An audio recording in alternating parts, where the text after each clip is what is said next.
Each episode of the Blind Alchemy Podcast is designed to be helpful. Expect comedy. Do not expect consistency or sense to be made. I am Podbot. I was inspired by the Lion Goat podcast. Listen to that show. Today's episode continues the interview with philosopher Buck Johnson and the discussion of the third hermetical principle of vibration.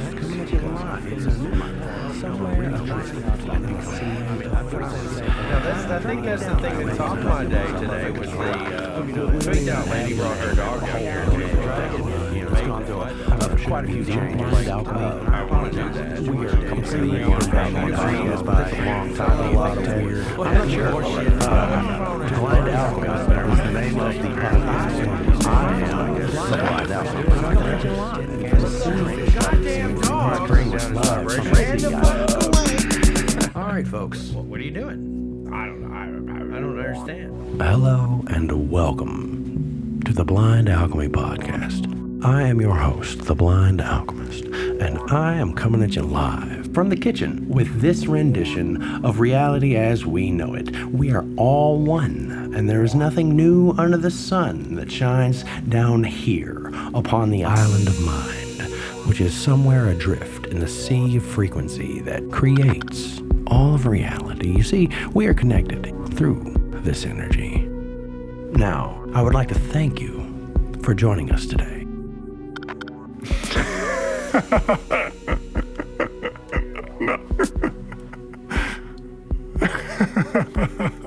While we're on the subject of vibration, that's what we're going to talk about here today on the Blind Alchemist Podcast, Blind Alchemy Podcast. What's the name of this show, Ted?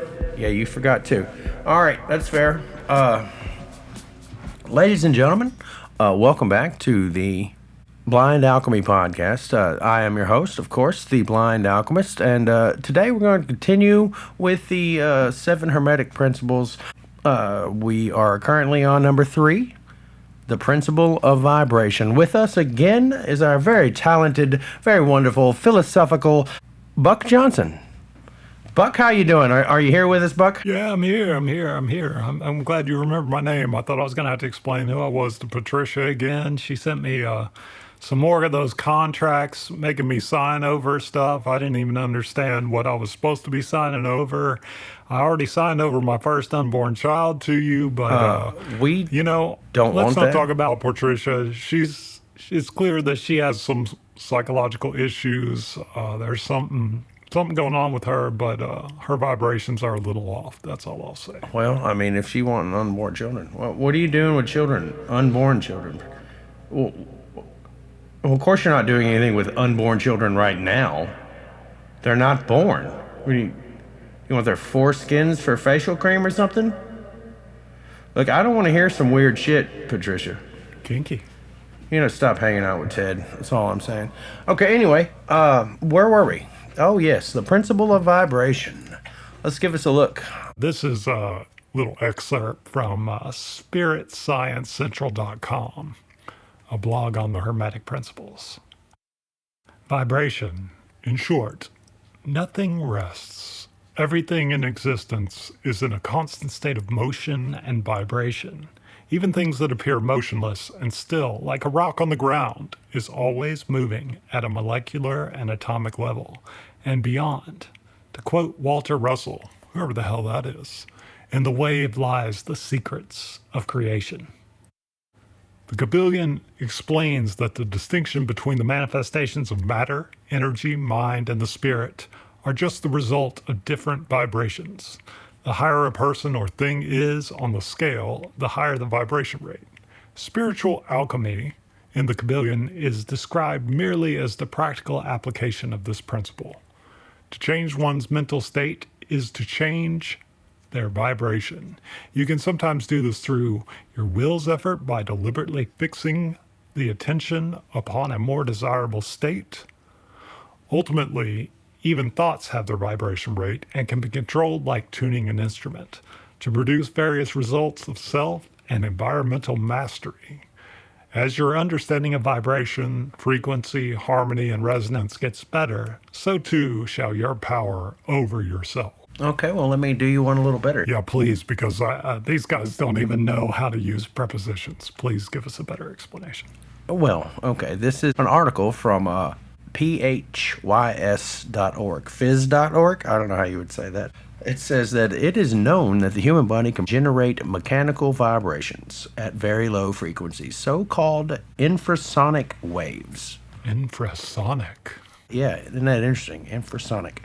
I like that word. Such low frequency vibrations are produced by psychological processes, heartbeat, respiration, movements, blood flow in the vessels, and other things your body does, right? Okay, and it goes on here, and it says there are 3 types of infrasonic vibrations. The first type are connected with the heartbeat. The second, the respiratory rhythm. The third, called Trube Herring waves. These correspond with emotional tension. So even emotions vibrate. How do you spell that, Trube? Whatever you said. Well, I'm probably not saying it correctly at all, but TRAUBE hyphen HERING. Traub herring? Interesting. I'm not familiar with that. Right? Yeah, that's... Sorry, I didn't mean to interrupt you. Go ahead. What you were saying. Was there more to it? This article was published in 2016. Okay. Well, just a few years back. Yeah. It could be possible to judge the human emotional state via the amplitude frequency response to these waves. That's what it was saying about the emotional waves there. So you can read and quantify emotional states through the measuring of a vibration. Isn't that interesting? Don't you think? Yeah, I think that's very, very fascinating. We've had many discussions in the past about how there's this electrical energy that everyone puts out around their body. And I think that's very true. The old tales of the effects that you might have on your plants based on your emotional state and how you feel, or if you play music around your plants that's pleasant. I don't think so much that the music necessarily, it might have something to do with the vibrations of the music, of the sound waves, but I think it might also have to do with the person who's experiencing that music and their emotional reaction, the kind of connection they have with their plants, if they're interacting with those plants. I think that's one example of this type of vibration manifest in the physical. But I think something else that I just recently discovered is that canines can sense the stress of their masters. They can smell when humans are stressed. You've always heard that fear has a stink to it. Well, apparently stress, and I would imagine other emotions, also has that sort of smell. But I think there's also that element of the vibration. I think the dogs can pick up on that as well. Obviously, people pick up on this, right? Whenever I'm around people, if they're not happy, I can feel it. Even from the far distance that you are today, I can feel there's a different vibration coming from you, Blind Alchemist. Oh, well, yes.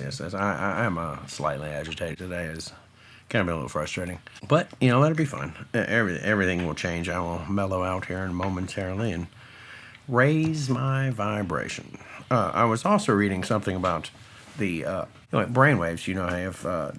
like the alpha, delta, that sort of thing? Yeah. Okay, you have delta, which is experienced during sleep, right? They're the lowest and slowest frequency there. Right. Theta is the next one up that's deeply relaxed and inwardly focused. That's where you're like probably meditating or whatever, And isn't it the delta and theta that if people don't get enough of those, they can't release the acetylcholine in their brain, and they tend to go mad if they don't get enough delta and theta waves? I think there's something to that. Could be. I have not heard that, but... Yeah, you've heard about people going insane if they don't get enough sleep. Yeah. I think it has something to do with the brain being in those delta and theta states. Okay. All right. Also, there is beta, which is relaxed and passive attention. Okay, is the second highest. rate of frequency, which it says 12 to 35 hertz here. Anxiety dominant, active, external attention, relaxed. Okay, Those are the beta waves. those are beta waves. And you said they were 12 to 35? Yeah, 12 to 35 hertz. Huh. So within audible frequency. That's interesting. I didn't realize it would be as high as 35. Okay, the highest one is gamma. Gamma is 35 and over, and it's a state of concentration. Now here's something very interesting about gamma. These waves in this frequency move so fast that they appear to be standing still. Interesting. Like it seems like they're barely moving, but they're rocking and rolling. Yeah, I just learned that today when I was doing a little research for this particular episode. And I thought, well, that's interesting. So when you say they appear to be standing still, are we talking about measurements made using some sort of oscilloscope where you can, it seemed like you can change the, with respect to other ways, because you can Right, with respect to you like can change the frequency setting on your oscilloscope and measure, or, we can measure waves that are. Is that the plate with the sand on it? Oh no, the that something oscilloscope are those little boxes that have the little screen on them that's usually like a blue light, and it has it has the little dials, so you can change the frequency range that you're measuring, and you change the height. And Oh, yes. Yeah. you can zoom in on a specific amplitude. They have little sound generators in them usually, and you always see them in old recording studios, or many people that do any kind of fixed amps or the fixed speaker systems and things like that. They always have oscilloscopes in their shops so that they can send a signal through the equipment and test it out and verify that everything's working.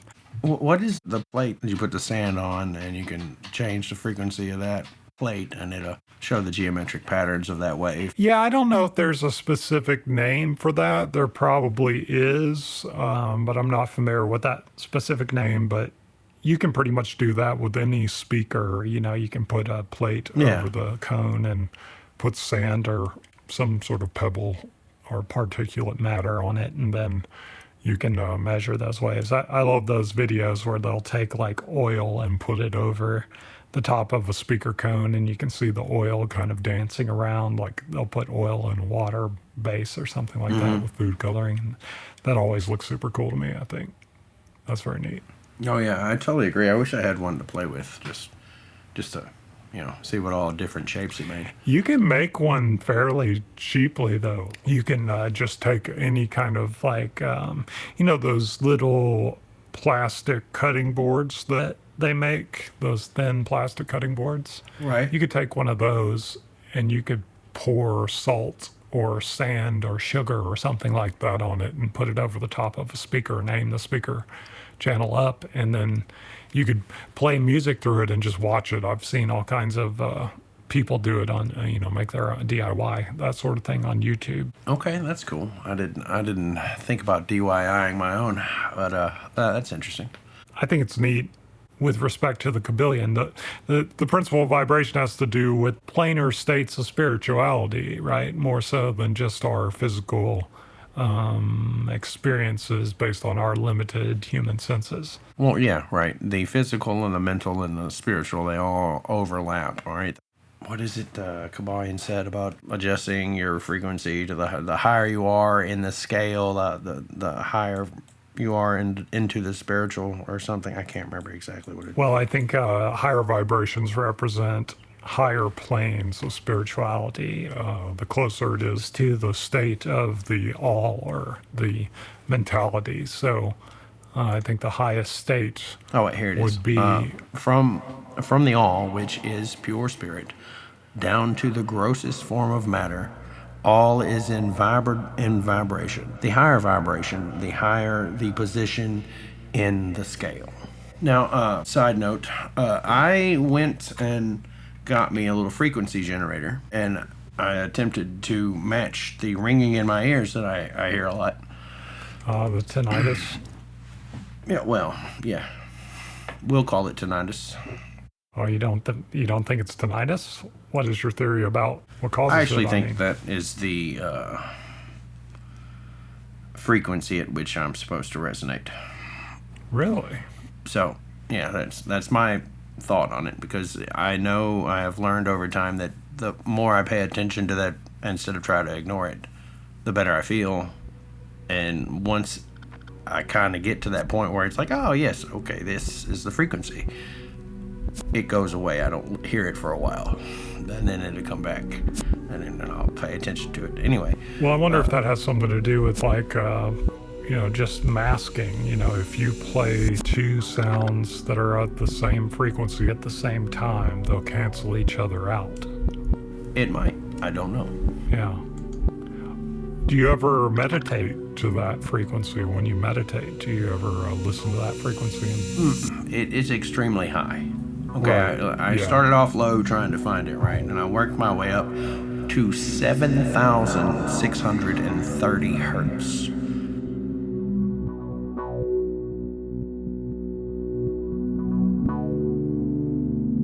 Now we will take a break for some advertisements. Please support our sponsors. Your product goes here. Anything and everything good to say about your product, we'll say it right here, right now. And now, back to the show. Sit back, relax, take a deep breath, and when you feel it in your chest, exhale into the now moment and join me, the Blind Alchemist, as we conduct a little blind alchemy. And I worked my way up to 7,630 hertz. That's about as close as I could physically get to it. Yeah, so that would roughly be somewhere between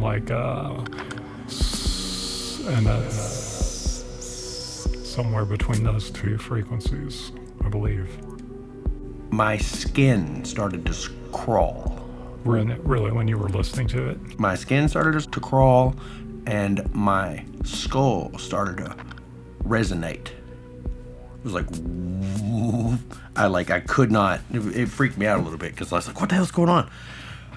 And there was like a tingle in a section of my skull that was separate from the resonation. It was like a crackle, and I was like, oh God, I just broke my brain, and I didn't feel right for hours. For hours? Yeah. Really? Yeah.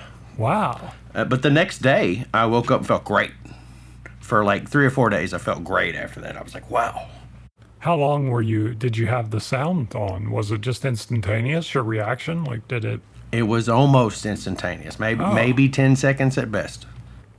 That's very interesting, because I have that tinnitus problem too, and I noticed that mine varies with my blood pressure and my blood sugar, which I find very interesting. Like if I've been eating a lot of salty foods, mine will seem to kick in more and be louder.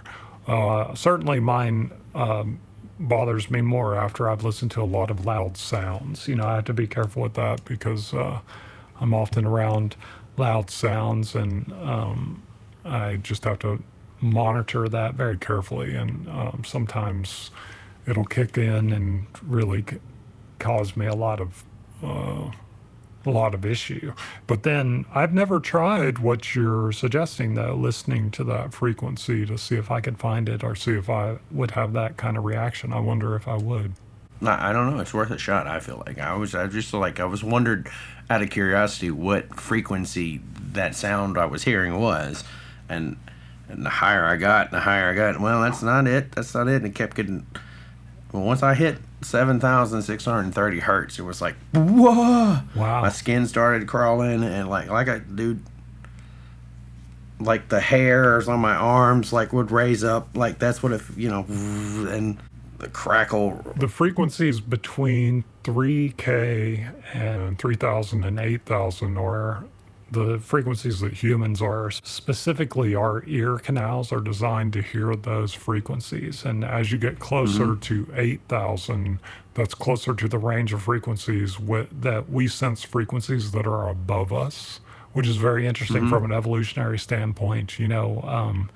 If there are predators in the trees above us, we're very sensitive to that sort of sound. So if you've ever been camping or walking in the woods or something like that at night and you hear noises up in the trees, they're usually very high frequency sound because insects and animals that live up in trees, birds and big cats, things like that that might live in trees, they would typically make sounds that have those frequencies included in them. And if you ever hear something like that when you're walking alone in the dark, it will freak you out on a primal level, primitive level. It'll scare you. Yeah. It's Scare the interesting. shit out of you. Yeah. I guess it resonates with the what do they call it? The reptilian brain. Well, yeah, exactly. That's, if you think about creatures that have a lot of airborne predators, they're also very sensitive to frequencies in that range, but they also tend to make frequencies that are higher, You get much higher above that. If you double that frequency, that's close to the edge of adult human hearing. Like we can't even hear sounds twice that frequency.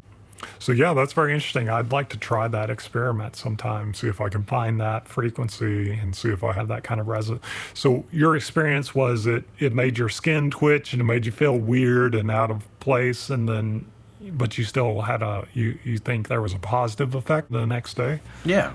That's fascinating. It's like right up in here, the left hemisphere of my brain. It felt like a pop, like a crack. Well, yeah, your temporal lobes are there. That's close to where your hippocampus is, and that is where hearing and memory, your main functions of those. How loud was it? Was it extremely loud? That might have had something to do with it. No, I kept the volume low intentionally because I knew it was a high-pitched sound, and I didn't want to bust my eardrums.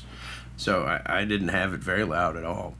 But it didn't take 10 seconds for it to affect me. I was like, wow, that's weird. Interesting. Yeah, I just downloaded one of those Hertz generators on my phone or whatever. It's like, I'll see if I can match this frequency that I'm hearing. And yeah, I kind of had one earphone on, the other one out, so I could kind of go between the sound and the fake sound, But as soon as I hit that frequency, man, it was like, whoa! That's fascinating. I'd be interested to try out something like that and see if I have a similar reaction. Back to the idea of this hermetic principle, everything moves, everything vibrates, nothing is at rest. And I think that this sort of applies on the very physical plane to those principles that we see in physics of like the ideas of molecular vibration or particulate vibration, the differences between states of matter, between solid and liquid and gas, and things that are vibrating slowly tend to appear to our senses physically as solids, and things that vibrate more quickly seem to be more ephemeral. And then as that scale increases beyond just the molecular vibration or the vibrations of the movement of cells in your body, which could be considered a type of vibration, or the movement of breath in and out of the lungs could be mapped to this type of vibration of life. But I think that there's other types of vibration and all the different forms of energy. X-rays vibrate faster than light waves, for example. And I guess from the kybalion's perspective, this moves beyond the planes of energy and force to the planes of the mental and to the spiritual planes.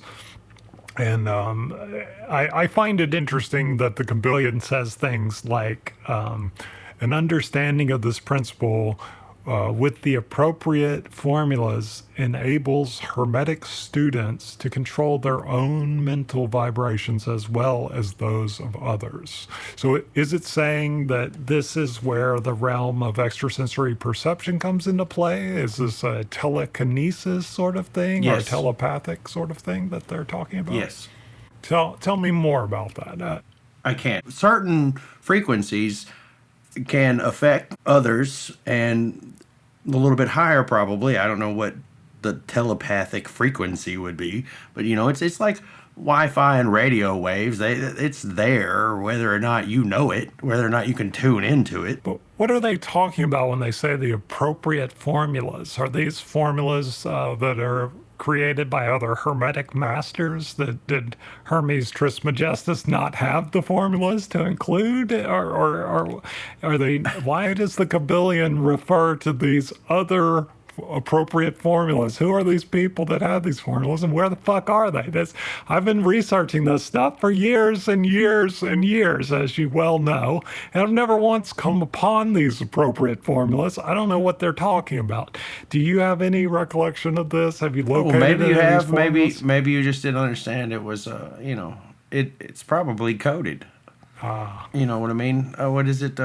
Revelation says there will be no one left to be able to read the scrolls, because we've kind of forgotten what we used to know as a human race. So maybe they're written in hieroglyphics or something. Can we now read hieroglyphics? Yeah. No, I mean, not really well, and that's kind of the same concept. The knowledge is lost. Like, there are hieroglyphs of guys with nets over their head, right? And this has nothing to do with fishing or anything like this. This net represents the fabric of reality. It's something called netter, Neter, or NTR, because for some reason a lot of really old words had no vowels. Figure that out. And this has to do with tuning into the frequency of fabric of reality. I find it fascinating that there's so many birds. The bird was one of the primary symbols in Egyptian hieroglyphics. There's tons and tons of birds, variations of birds in different postures, and I find that very fascinating. I think it's probably because, well, if you think about it, birds are one of the most seen species when you're out in nature. Like, there's tons of birds everywhere you go. There's always tons of birds. There's always been tons of different species of birds. But I think that they probably represent other things like cosmic freedom, the ability to separate the mind from the body, the ability to encapsulate these concepts which cannot be held to the ground, which cannot be conceptualized close to the earth within our own senses, in some ways. I could be completely wrong about that. That's just a supposition on my part. But I think it's very fascinating that these nets that you're talking about that are in these hieroglyphs could represent this sort of connection with the netting of the stars, netting of the cosmos, catching these waves of frequency. It's also said in the kybalion that the student who understands the principle of vibration, has grasped the scepter of power. Right. This is one of the primary principles of Hermeticism that refers to power. Like, we think of things on a higher spiritual plane, or we think of things as becoming closer to the mental, but this is one of the few that it talks about. If you can learn to master this principle, then you can have power. I find that that's very interesting. And okay, all right. It gives you power over your carnal self, your lower frequency self, or whatever you would like to refer that as. It also gives you power over the ability to manifest. It also gives you power over people if you use it incorrectly, or correctly, however you want to. Well, is there any judgment from Hermes? Or, does he project some sort of morality throughout the principles of hermetics? Is there a morality of good and evil, and like the idea of what if I do possess you to do my bidding and it's not something that you want? Is there anything wrong with that from the perspective of the kybalion, do you feel? I don't know. I haven't come across anything that would confirm that or deny that. I think it's just like is. All right. It just is. Like, is pours in, and you can use it any way you want, and whether it's good or bad, it's kind of like up to you, maybe. I don't know. There's a right way and a wrong way. And yeah, so you're applying some other system of morality there. I would agree from a sort of ethical perspective with you as a human. Like, it would be wrong to force others to do your bidding against their will, even if you are just doing that through some sort of mental process or some sort of manipulation of their vibration. But it would seem to say that you could do it for good things as well. I try to practice this principle. This is an example of how I try to practice this principle, and you tell me if you feel like this is silly. I like to go on hikes very often, and I go on hikes in the woods, and whenever I come upon a stranger, I try very often to smile and say hello to them, because I feel like it's one of the smallest good deeds that you can do.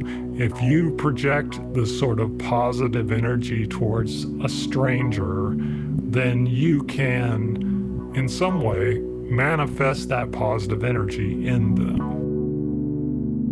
Now we will take a break for some advertisements. Please support our sponsors. Your product goes here. Anything and everything good to say about your product, we'll say it right here, right now. And now, back to the show. My hope is that they have a better day because they met someone in the woods. Even if they, and especially if they're like a really grumpy person, I try to give them a bigger smile or, say something polite to them. Now, I don't always do this in my workplace or with strangers in other situations, like at the grocery store.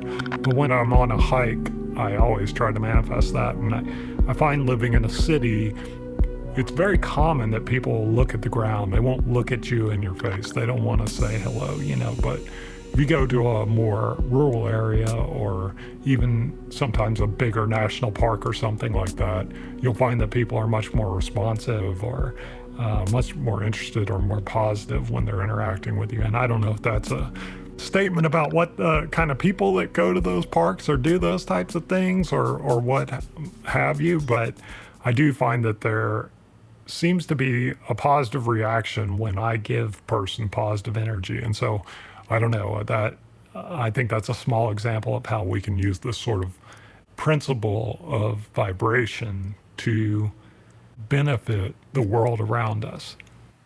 You can bring others up to where you are if they're susceptible to it. Some people just cannot access higher frequencies because they don't have a conscious understanding that will allow them to resonate that high because they don't understand these things. I mean, hell, we're aware of them.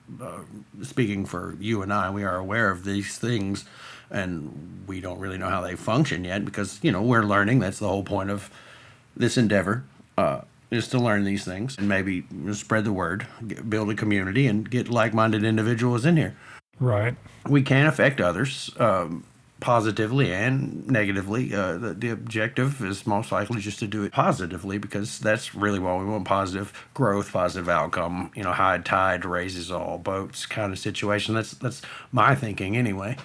Well, do you think that a positive attitude is a higher frequency? I mean, would that be, I don't know. I think there's probably some studies out there that scientists have done using magnetic resonance or, the other forms of imagery of the frequency of the brain, or are these tests where they study these delta, theta, gamma, beta, alpha waves of the brain. And I wonder if the higher frequencies map to positive emotions.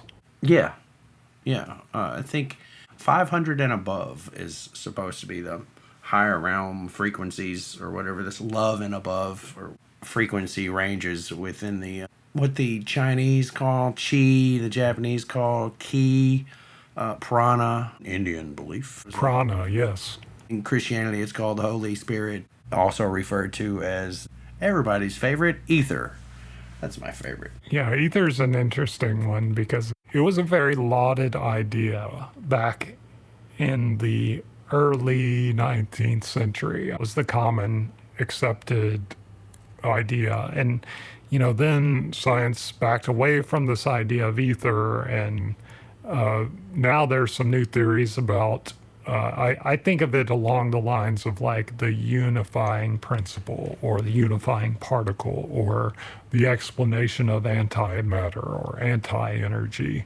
Now, I think that's where the realm of physics would describe what these other folks are talking about when they're talking about the ether. But I think that there's still that principle, and it's basically a representation of the great unknown thing that encapsulates everything. But I think the more you look into it, the more you find that sort of concept sort of breaks down. But I did find a study here called Emotion Classification Based on Brainwave, a survey. It was a study done by Ting-Mei Li, Han Chien Chow, Jianming Zhang, excuse me for butchering your names, but it was produced. Was that one person?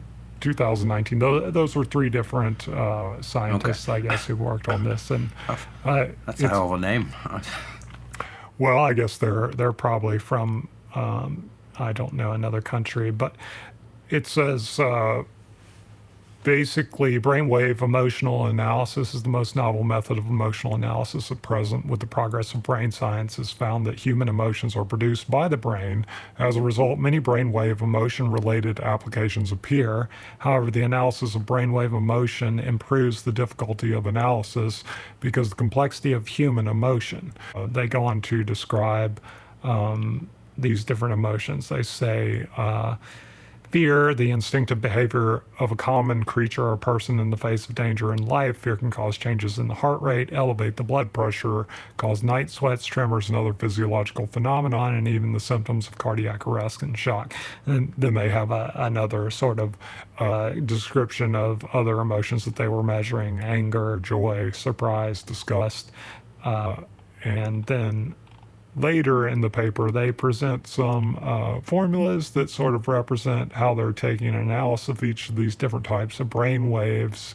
I've often wondered what role emotion plays. Is emotion energy in motion, emotion, or is it what do they serve? What purpose does emotion serve?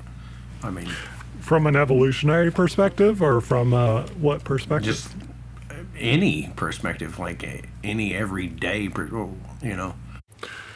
Well, I think like principal emotions like fear obviously has a very reasonable evolutionary benefit. It helps us adapt to situations to avoid predators. I think the primary motivation of emotions may have to do with the formation of memories and the classification of things that are dangerous or things that are positive. I think you could probably break it down. I think there are obviously much more complex emotions, and those emotions have more nuances. The more you look into them, there's different degrees of each different emotion. But I think probably the primary survival benefit of emotion is, will this thing or this creature kill me? Or will this thing benefit me? Will this thing make my experience better?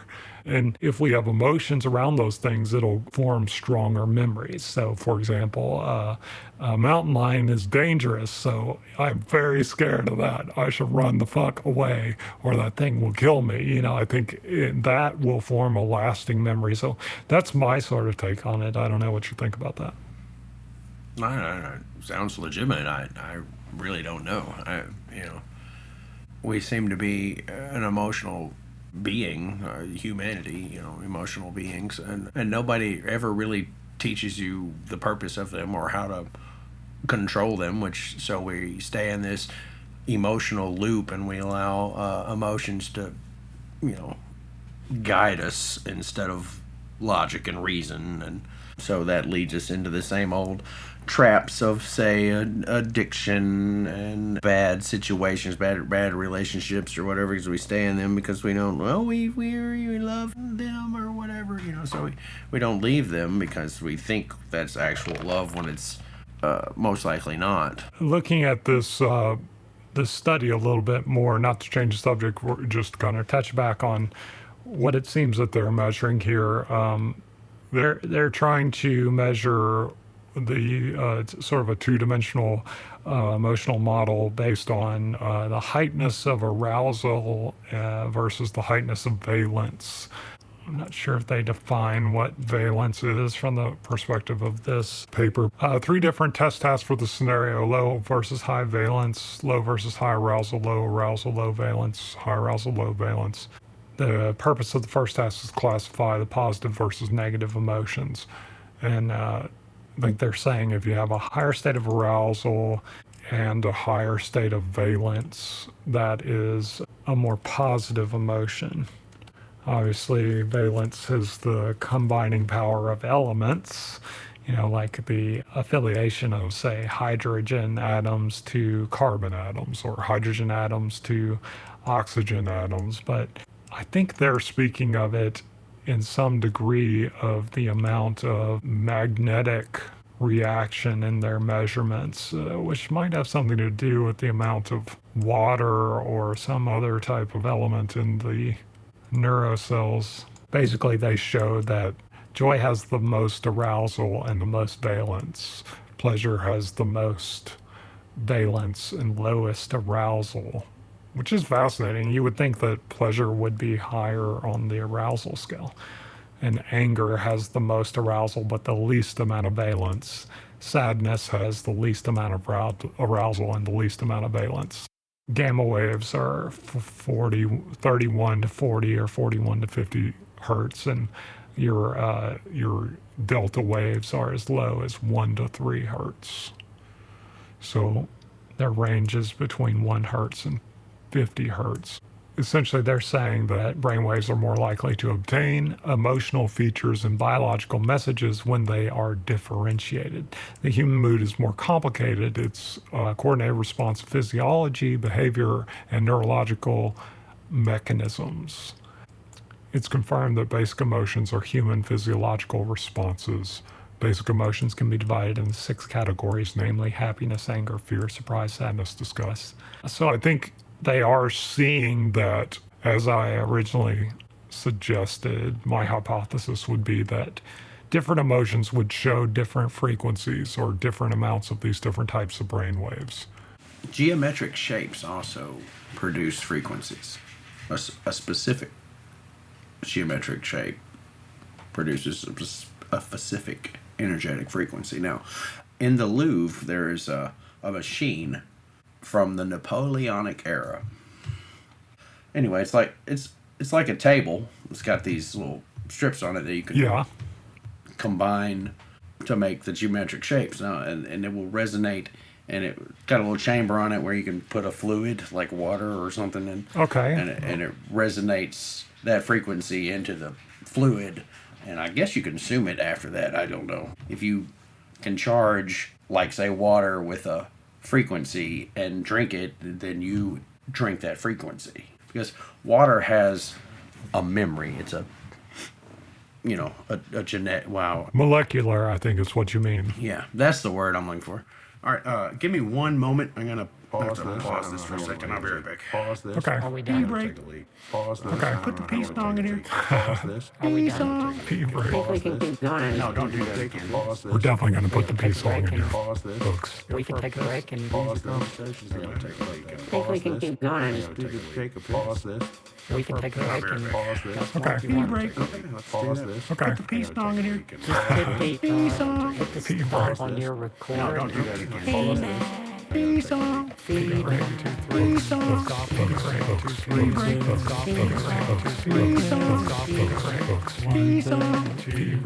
Pee break. Stop. Okay, no, sorry. And we're back. All right, there we go. Yep. All right, ladies and gentlemen. Well, you were talking about the fact that water has a molecular memory, and that if you play a certain frequency into the water, then that could cause the water, I guess what you're saying is that could cause the molecules of the water to vibrate in a certain frequency. Is that what you're saying? Mm-hmm. I always imagine that the vibrational frequency of molecules is much, much higher than the frequency that we would be able to sense. Like, I always think it's faster than, say, the frequency of sound. I don't know. It would have to be the frequency of molecular vibrations.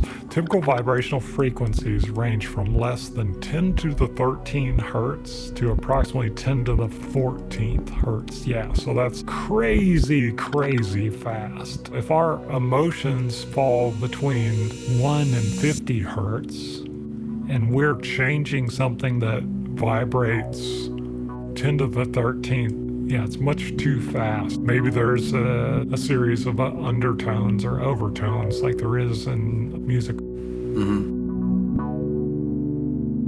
Now we will take a break for some advertisements. Please support our sponsors. Your product goes here. Anything and everything good to say about your product, we'll say it right here, right now. And now, back to the show. I certainly know that frequencies of light have an effect on your emotions. You know, they say that if you see the color yellow, it tends to make you more angry, or if you see the color pink, it tends to make you more calm and things like that. That's not true. You don't think Did you so? know that?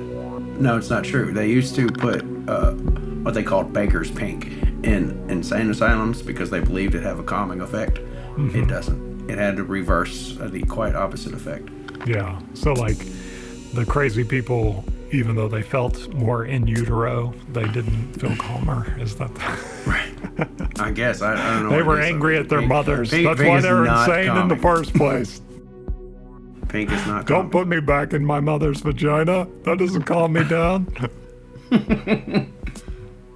I'm too big. I'll never get out.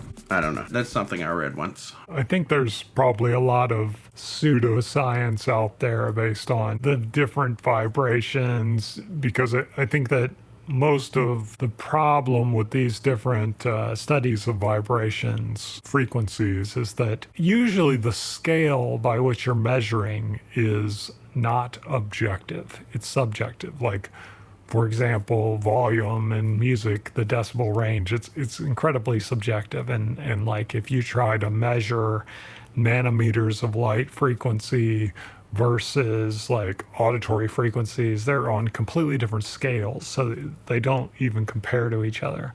But you can find something about vibrational analysis, and they talk about metabolic rates when at rest versus metabolic rates when you're at a higher state, and then they'll have some little chart that has something like the frequency of shame is 20, but the frequency of enlightenment is 700, and you know it's like 20 to 700 relative to what?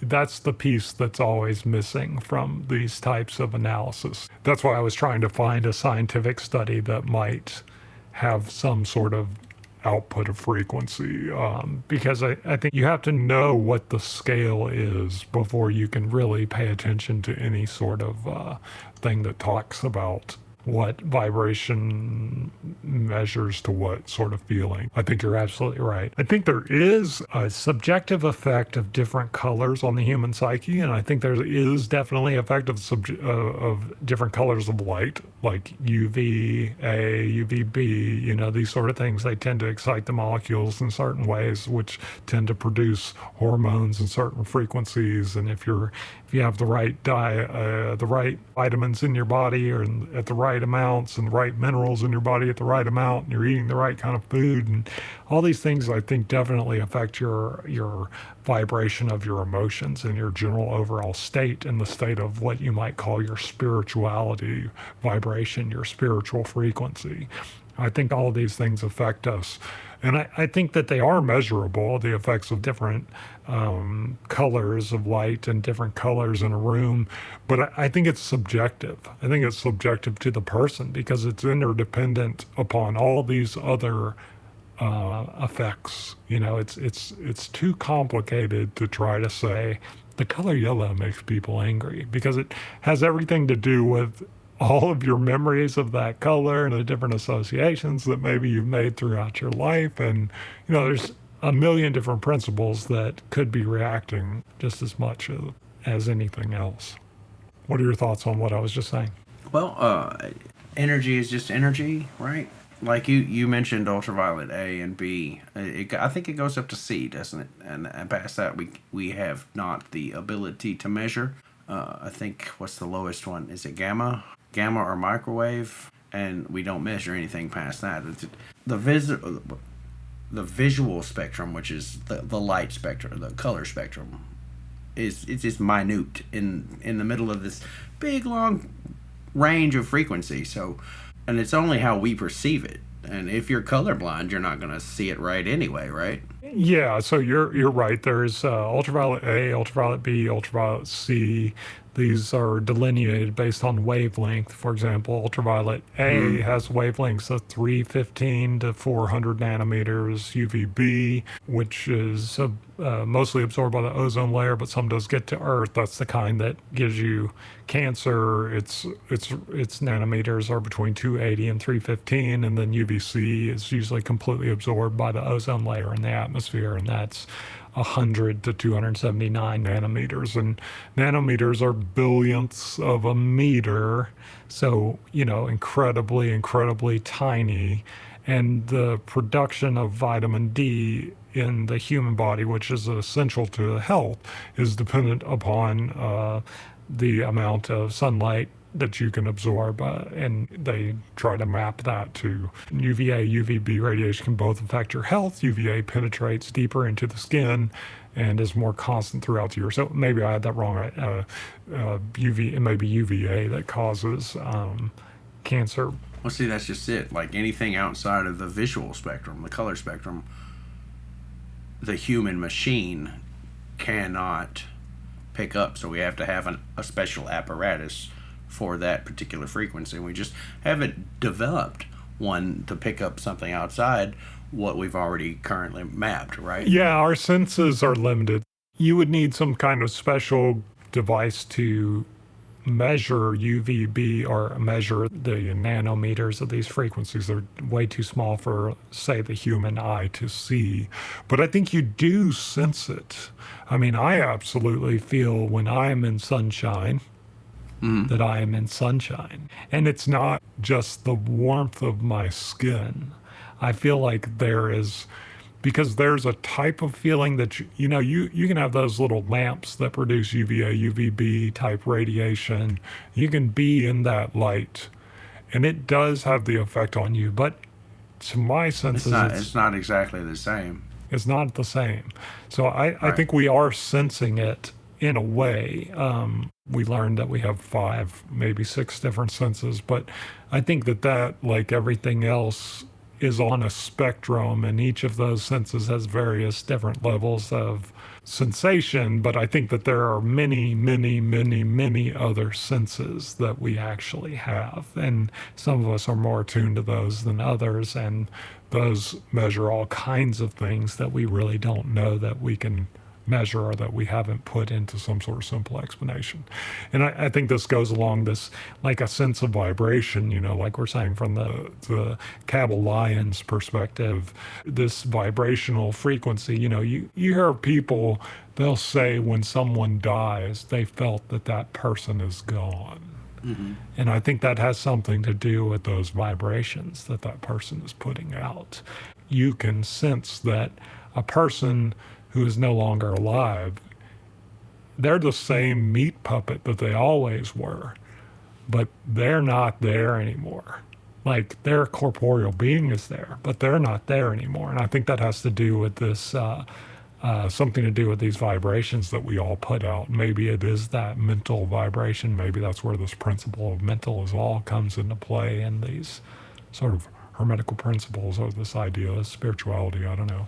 I feel like the principle of vibration is the most easily backed up by what we would call modern day science. And if physics, if the principles of Hermeticism are actually some kind of really old science that we kind of lost understanding of throughout time, and kind of relearning that, because within the last 10 years, anything spiritual was just laughed at. This is a material world. Fuck you. Get out of here with your spiritism and go fuck yourself. It can't be quantified. It can't be measured. It ain't real. Are you saying from like a scientist perspective? Okay. Well, we've got things like I think it's called the Heart Mind Institute. They measure this stuff. There's a few different organizations that focus their attention on what we would call the spiritual aspects of humanity. Yeah, I think that the principle of vibration might be the hermetic principle that is most backed by science. I think we're talking about the principle of vibration from the perspective of force and energy, and we're talking about physics on the perhaps non-quantum realm, physics of the real, physics of the sensible things. But I think that when it comes to this idea of the higher planes, the spiritual plane, these are the places where science, current physics, is unable to measure. I mean, we're just starting to measure these things in the mind. And, like that one study that I pulled out was kind of talking about. But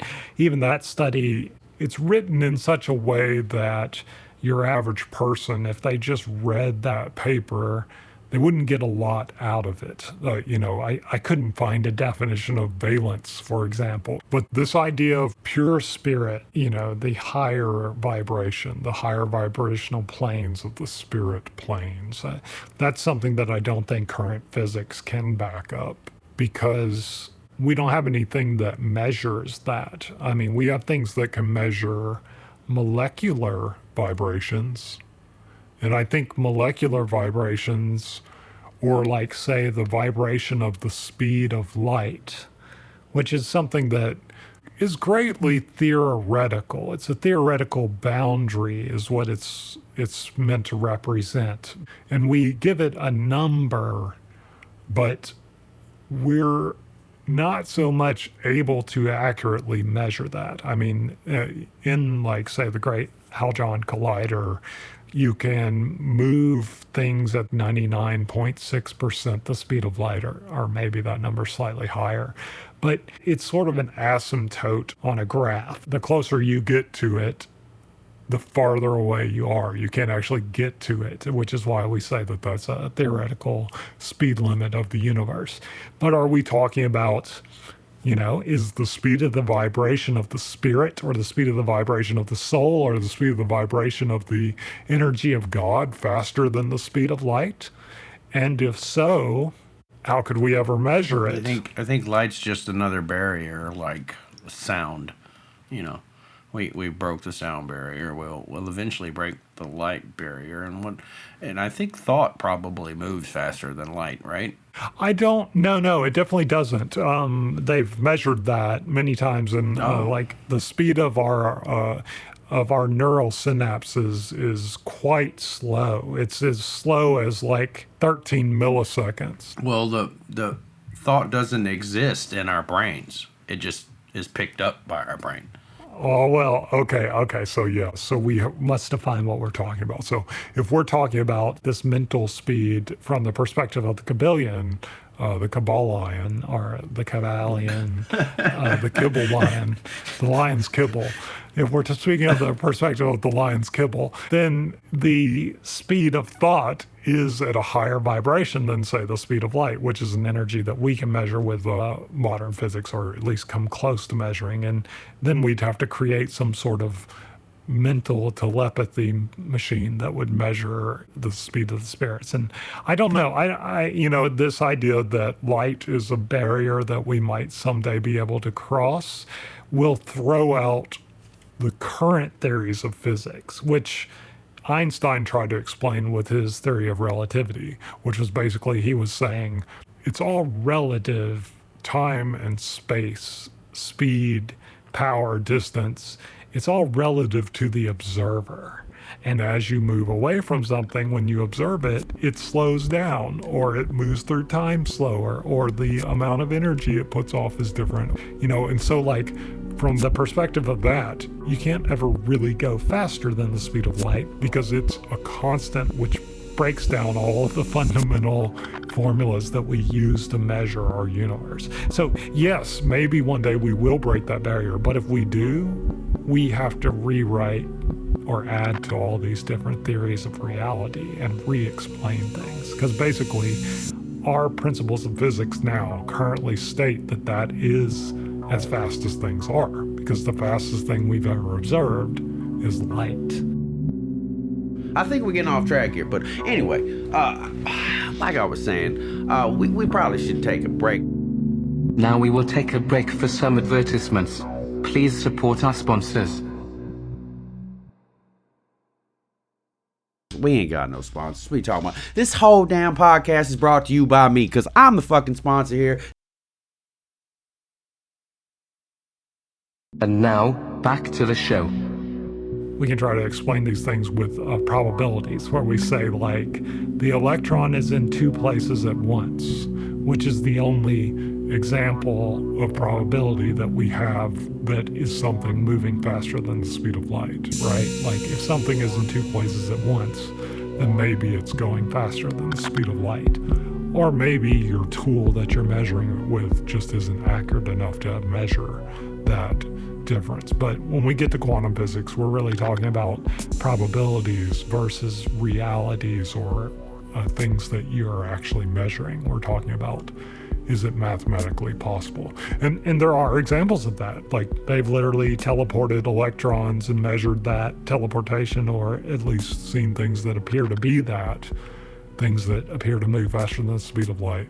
But it's not quantifiable because it's a theoretical concept. It's where all these things break down when you get to science. You know, if you say, well, what is the God effect on the solidity of matter? If God decides that the table sitting in front of you is not solid, can God make that table gas? Can you use your mind to change the state of matter of the table in front of you to make it gas? And if so, how could you measure that? And if you believe that that's true, then how can you believe that any matter is in a state of solid? And, you know, really it's not. It's our observation of the thing. It's like what you were saying before. The vibration of the spirit is so fast it appears to not be moving. That's why the desk in front of you appears to be solid, because it's moving so fast you can't see it move. So it appears to be solid. And so the state of gas is even faster than that. You might think of steam boiling over a pot when you think of gas, and you might think that you're seeing something in the state of gas, and the water vapor moving through the air, or like the smoke, or, you know, any kind of vapor that's emitting from some sort of stack. You might see that and think that you're seeing something in the state of gas. But that is really just a theoretical concept. It's not. The state of gas is really much faster than you could ever possibly see. You know, the molecules are moving so fast you can never see them because your eyes work much slower. But if we are thinking about this idea of mentality is faster than the speed of light, the speed at which we think, and the thoughts come from some other place in the universe other than our corporeal body, and our perception of thought is just our body very slowly reacting to that thought being injected to our mind from somewhere else. I don't know where that somewhere else is. Maybe it's a higher plane like what you're talking about. But if that is the reality, then how could we ever measure it? Because we can't even, this is an idea of faith. Like, how can you measure someone's faith?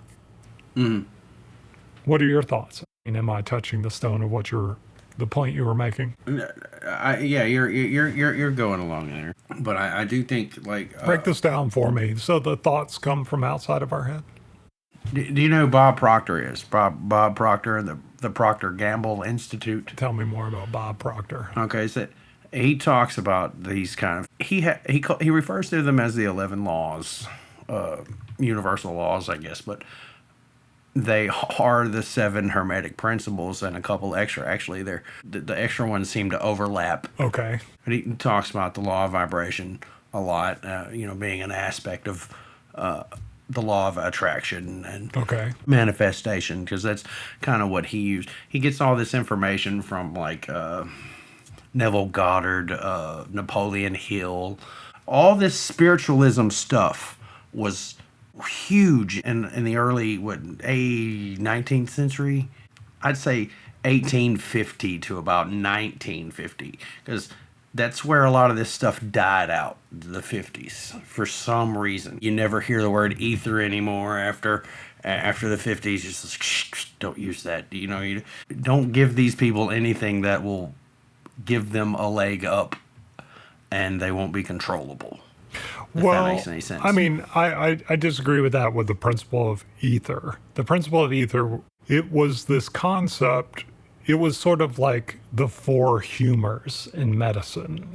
We had these different humors, blood, bile, phlegm, and originally the theory of medicine was like, if your humors are out of whack, if you have too much phlegm, then you have a phlegmatic personality, or it'll make you sick or whatever. And these were ideas of a way to try to explain different symptoms. And they were lauded in science for a while, but then we made the discovery of bacteria, and we made the discovery of viruses, and we made the discovery of hemoglobin, and we made the discovery of blood types. And so the ideas of the humors went out the window because we decided, these are the different things that it's really viruses and bacteria that make people sick, and mold. It's not that they're humors, and it's not we need to let blood to fix the problem anymore.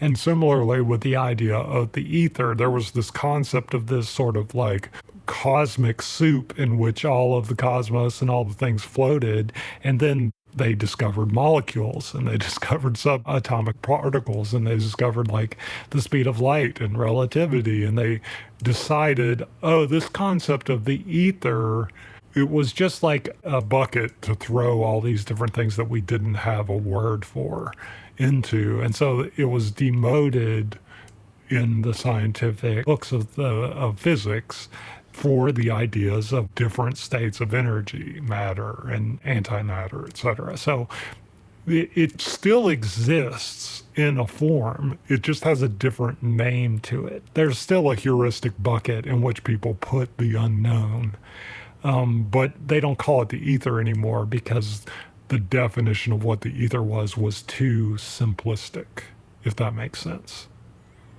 Well, yeah, but it doesn't make the concept erroneous because it's too simplistic.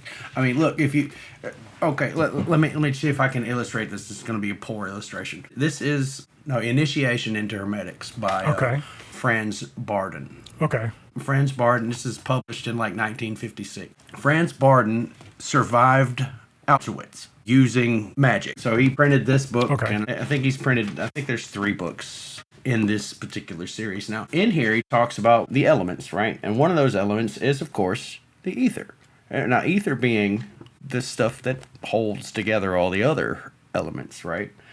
In magic, you have earth, air, fire, water, and spirit. Well, that's also the ether. The spirit is also ether. Now, in our modern thinking, fire is just a flame, and water is wet, or whatever, and earth is dirt, but that's not what these represent at all. These are very complicated principles, like quantum physics level complicated. Well, yeah, because the whole theory of like how electromagnetism and gravitation all worked was part of the ether theory of physics in the like Newton days. Fire represents the electric field. So like Isaac Newton in the 1700s suggested in his optics book this sort of ethereal medium, which is the passing out of water, glass, crystal, and other compact and dense bodies, and empty spaces grow denser and denser by degrees.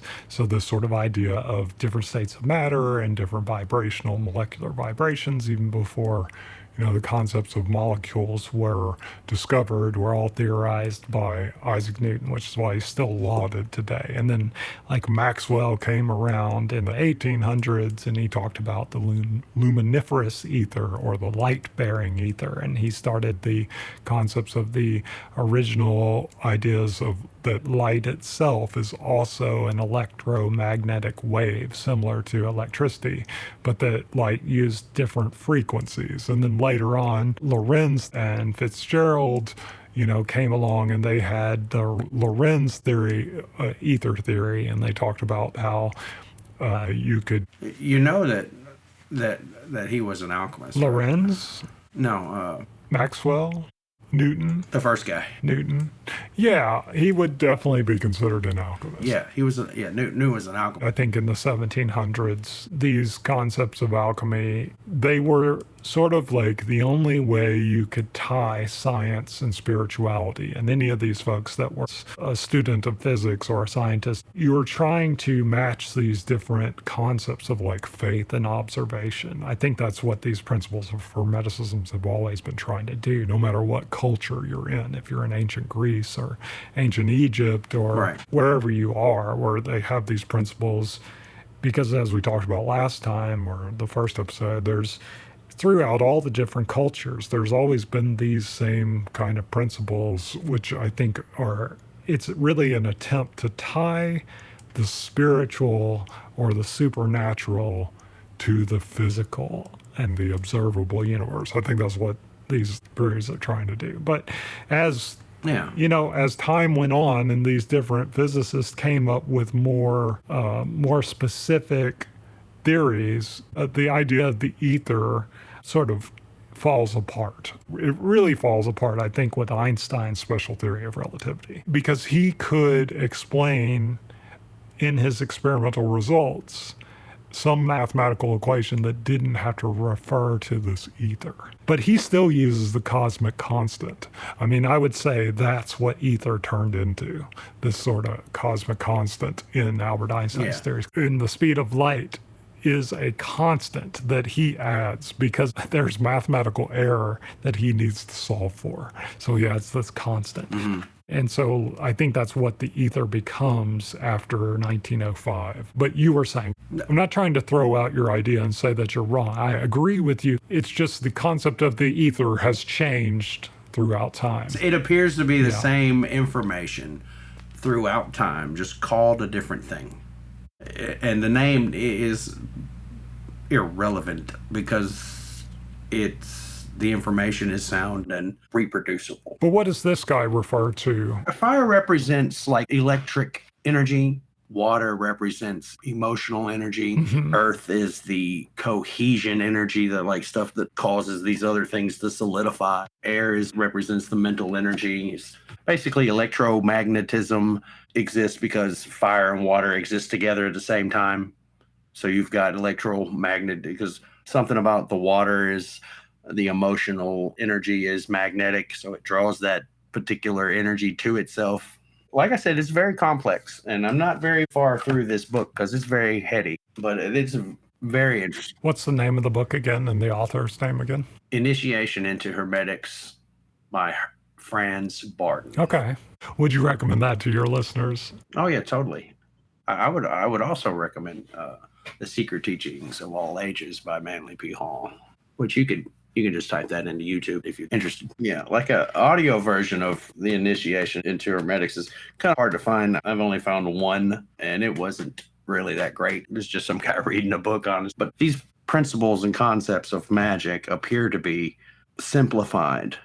In the book? No, just in reality. Just a real simple name for a very complicated thing, like fire being electric magnetism, because everything that contains light in any form has the element of fire in it, because fire apparently is light. And so do you think that these principles apply in our modern world where we have these other ideas in physics? Do they still apply, or are they... They still apply, because that's exactly what it's talking about is physics and quantum physics, really. How did he use magic? You said he used magic. I reached a point in this book where I got really confused. Mm-hmm. Like, what is this trying to say? And I was like, I'm going to put this down for today. And I put it down. And later that day, I was listening to a talk show where the guy was explaining what I had just read through the science of quantum physics. And I was like, oh, well, that makes much more sense this way. You know what I mean? Than it did. Mm-hmm. So it's all connected somehow. I guess, are we looking for the connection? Or are we looking to understand what we know? Or are we looking to understand that connection? Well, yeah, I mean, it's sort of a chicken and egg problem, right? Like if all of the wisdom of the universe is within the mental, Right. and that mental is something that we have access to if we just learn how to tap into it. It's like the idea of Plato or Socrates, this sort of concept of the all mind, the good, the ever knowing, you know, some say the word that was suggested to become the word God. This original idea that all of the wisdom of the universe is for us to behold if we can just access it. I mean, I think that's what these ideas of the Hermetic principles are trying to present to us. This is a way of categorizing all these things in bite-sized pieces so that people can start to absorb them, start to understand them. Now we will take a break for some advertisements. Please support our sponsors. We're gonna try to get through without fucking up. I wish I was better at this. God, I'm sorry, Mama. Sorry. And now, back to the show. You know, I struggle with this concept of the vibration of the spiritual plane being a higher vibration than the vibrations of energy that we're able to currently witness. And I know there is sort of this infinite scale even in like our principles of quantum physics, and it's constantly expanding. We imagine that the smaller you go, maybe the higher the vibration of these things that you find, or the farther you go from Earth, the slower these things can become. And I don't think these are things that we can truly measure. I mean, can something be more solid than solid, or can the vibration of something be slower than anything that we've witnessed within the temperatures that we've witnessed them at? You know, we have a limited understanding of how cold things can be. Is there a point in space where there's a different form of matter that's more solid than solid? We've certainly found things that are more energetic than gas, you know, like, for example, a plasma. There's like super plasmas that we've generated in like fusion reactors and things like that. Apparently water has a plasmic state as well. Well, you know, plasma is like a description of vibrational frequency is really what it is. It's a like a descriptor. It's used in so many different ways. It's one of those words in English that's hard to understand because it can mean a lot of different things. But on the level of like physics that we're talking about, it's really just a description of a vibrational state of matter. Like solid is a certain vibrational state, and it has certain different reactive principles to it. Anything that's hot enough to be a plasma or energetic enough to be a plasma can melt like anything that we know of, because it takes so much energy to create a plasma. We try to theorize things like, how could we go faster than the speed of light? How could we generate a stable wormhole? And that's what we're talking about. Something would have to be more energetic than a plasma. It's more energy required than we could ever possibly create with the current technology that we've ever even dreamed of having, because it takes such a high amount of energy to warp space and time in that manner. But when we talk about plasmas, we're talking about things that are like the hottest thing you can imagine, like the temperature of our own sun, of our own home star. But I don't know, like that breaks down for me, because when I think about the spiritual plane, I don't think of it as something that would be infinitely hot. But maybe it has something to do with these concepts of like hell. Hell has this concept of being this infinitely hot, torturous place. Where did that idea come from? Is that because like this sort of idea that it exists on a spiritual plane where there's such a high temperature or a high vibration that it could create that kind of heat? I mean, I don't know. If hell is the lowest plane of the spiritual realm, I don't believe in the concept of hell. I think it's more of like a morality tale to train children not to steal candy. But it's interesting that heat has an element in the concept of hell, if hell is supposed to be the lowest of the spiritual planes, and all these spiritual planes are supposed to be at this high vibration, and all the things that we've witnessed that are at the highest vibrations we know of are infinitely hot. I think because the word perish means to combust and burn from within. I think that's why hell is hot, because of that. Ah, okay. Well, I mean, I could be wrong on principle here. Not all things that vibrate fast are necessarily hot. Maybe it's my my basic theory that's broken in this concept of like the higher vibration of the spiritual planes. Maybe they don't have to be hot in our idea of what heat energy is. Things can be energetic without necessarily putting off heat. But maybe it's because it's just so unimaginable to me.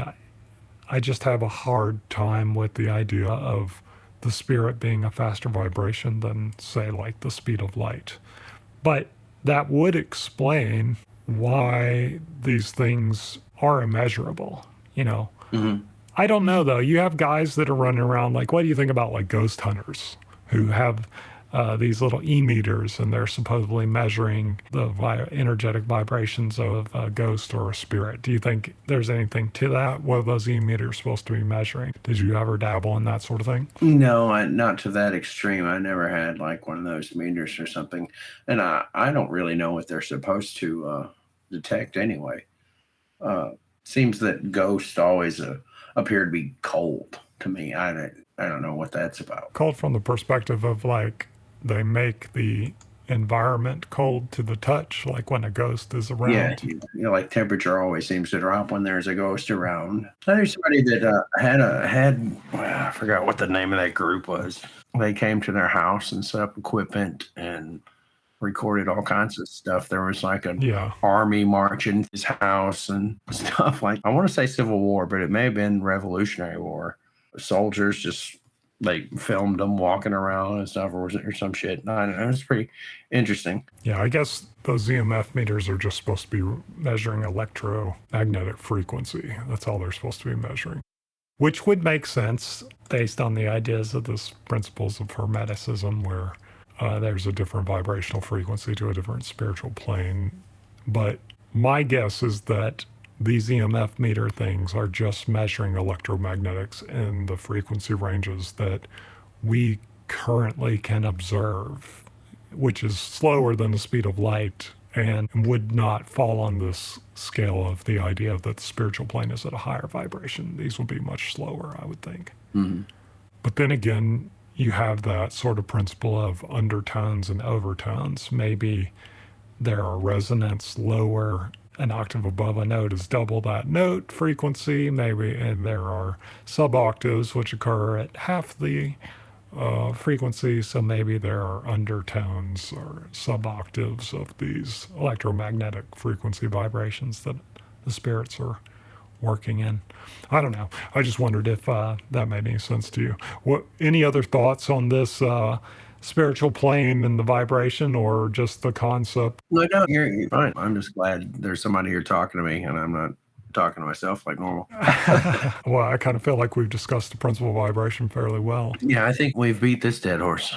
So I guess we'll wrap it up. We will continue this breakdown of the 7 Hermetic principles one at a time, because it seems to be the best way to do that. I enjoyed having you. Thank you for being here with us today, Mr. Buck Johnson. Yeah, thanks for having me. Ladies and gentlemen, I would like to thank you once again for joining us here at the Blind Alchemy Podcast. Hopefully, this has been informative, maybe mildly entertaining. Vibrate high, do good things. I'm your host, your guest on the quest as we float through the sea of frequency that we call reality. Love you, ladies and gentlemen. Please hit us up on every social platform you can find. Be safe out there. Come back and talk to me, all right? Talk to you soon. We would love to receive your feedback and your questions for advice. Please email us or send us a voicemail. Our address is theblindalchemy@gmail.com. Find, like, review, subscribe, and contact us on Facebook, Instagram, Patreon, Twitter, and YouTube at The Blind Alchemy Podcast. All one word. Please subscribe to this podcast on your podcast player. We are available on Spotify, SoundCloud, and anchor.fm/The Blind Alchemy Podcast. Please tell all your friends, enemies, and any strangers to listen to our podcast. This will help us bring joy to everyone. Text-to-speech services were provided by freetts.com and readloud.net. We would like to extend a special thank you to the world's greatest musicians, sound designers, and engineers at Hairline Productions for their help with the composition, performance, editing, production, and recording of both the original music and today's show. Please like their content on SoundCloud.